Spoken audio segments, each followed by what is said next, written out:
不羈放縱愛自由，也會怕有一天會跌倒。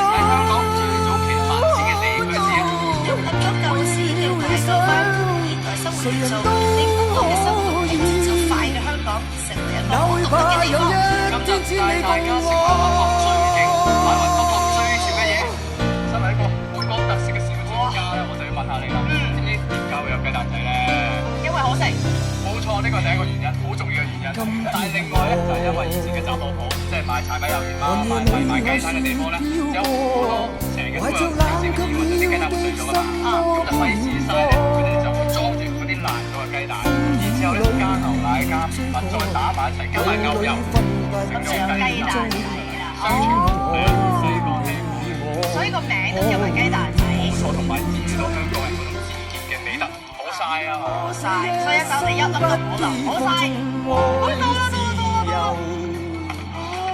也會怕有一天會跌倒，為了理想，兩個咧自己啲特色小食咧，就係街邊食先有嗰個 feel。哪會怕有一天千里共我？呢間真係唔使多講啦，距離北角站行過嚟都唔使1分鐘就見到啦。行路就唔使1分鐘啦，仲要食完之後可以幸福成日。佢嘅口感啊，絕對係頂級㗎。細個開始食過紅金嘅，佢係薄薄嘅，然之後咧入邊係鬆軟嘅大呢個就係紅金享受，好少薯片，媽咪會鬧我就買。因為細個都係要同爹哋媽咪，即係譬如話放學有啲 special 有啲 sweet treat，我先可以有得食雞蛋仔嘅，所以對我嚟講都係少少兒時嘅情結咯。相信好多香港人都係。因為雖然我喺加拿大大，但係其實加拿大都有好多香港移民過去嘅人，咁所以喺加拿大細個都有食雞蛋仔。當然就同你一介紹好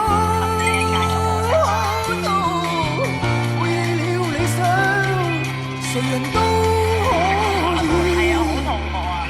也會怕有一天千里共我。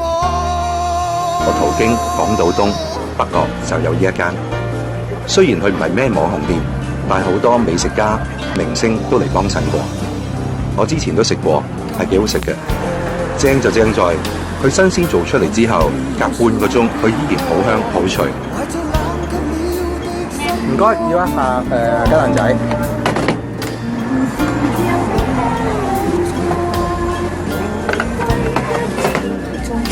唔該。你哋睇下，火候適中，又圓又大粒，賣相的確唔錯。OK，